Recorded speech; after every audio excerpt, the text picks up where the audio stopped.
Hello viewers, আসসালামু আলাইকুম। আশা করি সবাই অনেক ভালো আছেন। আজকে খুবই গুরুত্বপূর্ণ একটি ভিডিও নিয়ে হাজির হলাম। আপনারা কি শসা চাষ করছেন কিংবা শসা চাষ করতে চান, দ্রুত ফলন পেতে চান, তাহলে অবশ্যই ঘরোয়া এই দ্রবণটি একবার তৈরি করুন। আর এটি তৈরি করে 7 দিন পর পর নিয়মিত গাছে দিন এবং এই পরিচর্যাগুলো অবশ্যই করবেন, যাতে করে দ্রুত সময়ের মধ্যে আপনাদের শসা গাছে প্রচুর পরিমাণে শসা হবে। সেই সাথে আজকের ভিডিওতে একটি গুরুত্বপূর্ণ দ্রবণ তৈরি করে দেখাবো, যে দ্রবণটি খুবই কার্যকরী এবং এটি যদি নিয়মিত গাছে দেন, দেখবেন দ্রুত 20 থেকে 30 দিনের মধ্যেই গাছে প্রচুর শসা হবে, সেই সাথে কোনো পোকা হবে না। চলুন দেরি না করে শুরু করা যাক। শুরুতেই নিতে হবে ভাত। আপনারা 2 মুঠো পরিমাণ ভাত নিয়ে নেবেন। এটি কিন্তু পচা ভাত, অর্থাৎ আপনারা অনেক সময় ভাত বেঁচে গেলে ফেলে দেন, সেটি ফেলে না দিয়ে 2 মুঠো আরেকটি পাত্রে রেখে দিতে হবে। এবার যা করতে হবে, এতে কিছু পরিমাণ পানি নিতে হবে। আপনারা পরিমিত পরিমাণ পানি নেবেন, যাতে করে ভাতগুলো খুব ভালোভাবে ভিজে থাকে। দেখতে পাচ্ছেন আমরা এখানে ভাত ভিজিয়ে রেখেছি। তো এটাকে অবশ্যই রেখে দিতে হবে 3 দিনের জন্য। 3 দিন এটাকে খুব ভালোভাবে ঢেকে রেখে দিন। এবার যা করবেন, 3 দিন পর এই ভাত, যে পচা ভাত রয়েছে, তো এই ভাতের যে পানি রয়েছে, সেই পানিটাকে আরেকটি পাত্রে ভালোভাবে ছাঁকনি দিয়ে ছেঁকে নিতে হবে। একটু গন্ধ লাগবে, কিন্তু এটি খুবই কার্যকরী গাছের জন্য। তো এভাবে আমরা ছেঁকে নিচ্ছি। আপনারা একটু সময় নিয়ে ভালোভাবে এটাকে ছেঁকে নেবেন। এতে খুবই গুরুত্বপূর্ণ ও কার্যকরী উপাদান রয়েছে, যা গাছে ফল ফুল আনতে, সেই সাথে পোকা দূর করতেও বেশ কার্যকরী। এবার যা করতে হবে, আরেকটি পাত্র নিতে হবে। আমরা এখানে একটি মগ ব্যবহার করেছি, আপনারা যে কোনো পাত্র নিয়ে নিতে পারেন। এবার নিতে হবে 1 মুঠো পরিমাণ পেঁয়াজের খোসা। আপনাদের সবার বাড়িতে এই পেঁয়াজের খোসা থাকবে, এটি ফেলে না দিয়ে সংরক্ষণ করে রাখুন। তো এখানে 1 মুঠো পেঁয়াজের খোসা নিয়ে নিচ্ছে একটি পাত্রের মধ্যে। এবার নিতে হবে কিছু পরিমাণ পানি। এখানে আপনারা 1 লিটার পরিমাণ পানি নিতে পারেন, কিংবা ততটুকুই পানি নেবেন যাতে করে এই যে পেঁয়াজের খোসাগুলো খুব ভালোভাবে যেন ভিজে থাকে।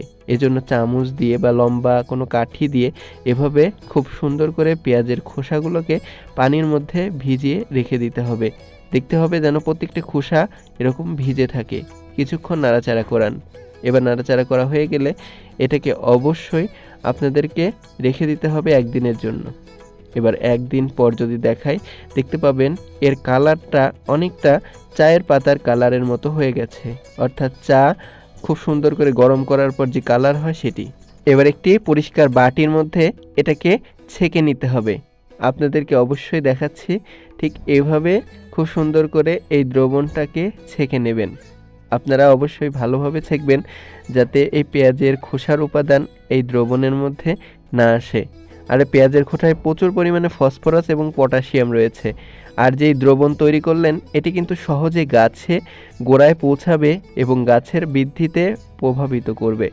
তো এবার যা করতে হবে, এই দ্রবণটার সাথে আপনাদেরকে মিশিয়ে ফেলতে হবে এই উপাদান, অর্থাৎ কিছুক্ষণ আগে যে ভাতের পচা যে তরল সার তৈরি করে দেখালাম, এই উপাদানটি।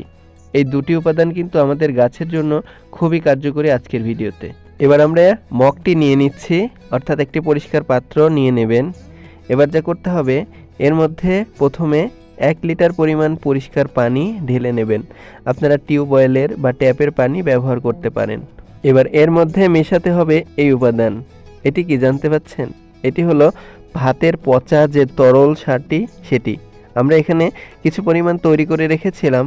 তো 2 মুঠো ভাত দিয়ে যে দ্রবণ, সেটি আমরা এর মধ্যে দিয়ে দিচ্ছি। খুব ভালোভাবে একটু গুলিয়ে নেবেন।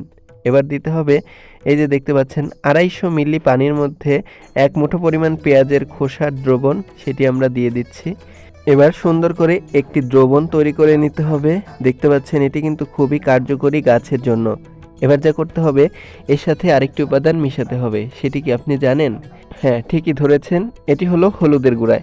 এতে প্রচুর পরিমাণে ব্যাকটেরিয়া নাশক কিংবা ছত্রাকনাশক গুণাবলী রয়েছে, যেটি একদম প্রাকৃতিক, আপনাদের সবার রান্নাঘরেই থেকে থাকবে।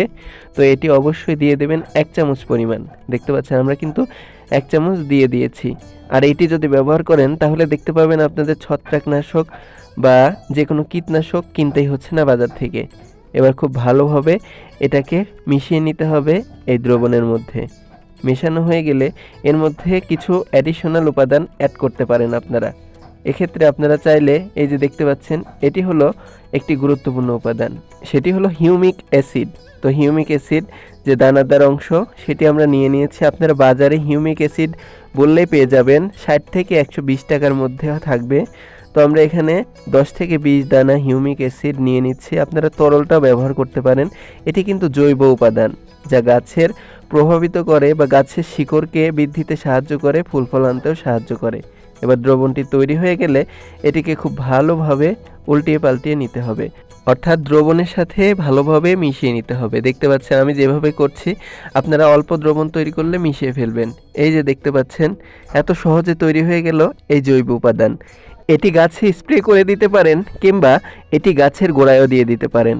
যদি একবার দেন তৈরি করে, দেখতে পাবেন মিরাকল ঘটবে, অর্থাৎ গাছে পোকামাকড় যেমন কম হবে, এর পাশাপাশি আপনারা চাইলে এই উপাদানটি দিতে পারেন। এজন্য গাছ একটু বাড়তে শুরু করলে গাছের গোড়া থেকে একটু মাটি ঠিক এইভাবে খুরপি দিয়ে সরিয়ে নিতে পারেন। এবার সরানো হয়ে গেলে এর মধ্যে খুবই গুরুত্বপূর্ণ উপাদান দিয়ে দিতে হবে। সেটি কি? এটি হলো কলার খোসা। কলার খোসা শুকিয়ে নিয়ে আপনারা চাইলে ঠিক এভাবে গাছের গোড়ায় বা এরকম চারপাশে একটু গর্ত করে দিয়ে দিতে পারেন 6 থেকে 7টি কলার খোসা। এর পাশাপাশি চা পাতা যেগুলো ব্যবহার করার পর আপনারা ফেলে দেন, সেটি না ফেলে একটু শুকিয়ে সংরক্ষণ করে রাখুন। তো এবার এরকম বিছিয়ে দিয়ে উপর দিয়ে মাটি দিয়ে দেবেন কিংবা কম্পোস্ট দিয়ে দেবেন। 2 সপ্তাহ পর যদি দেখাই, দেখতে পাচ্ছেন গাছে কিন্তু প্রচুর পরিমাণে ফুল আসা শুরু হয়েছে। এটি কিন্তু একদম বাস্তব। এতে কিন্তু অতিরিক্ত কোনো সার দেওয়ার প্রয়োজন পড়ছে না। এর পাশাপাশি আপনারা চেষ্টা করবেন নিয়মিত গাছে পানি দেওয়ার জন্য এবং গাছের গোড়া পরিষ্কার পরিচ্ছন্ন রাখার জন্য। এছাড়াও আপনারা চাইলে গাছের গোড়ায় 1 সপ্তাহ, 2 সপ্তাহ বা 3 সপ্তাহ পর পর অবশ্যই ঠিক এরকম করে কলার খোসা কেটেও দিয়ে দিতে পারেন, কোনো সমস্যা নেই। আপনাদের সুবিধার জন্য 2টি পদ্ধতি দেখাচ্ছি 2টি ঝুড়ির ক্ষেত্রে। তো ওই ঝুড়িতে লম্বা কলার খোসা অমনিতে দিয়ে দিয়েছি, এবার কেটে কেটে দিচ্ছি।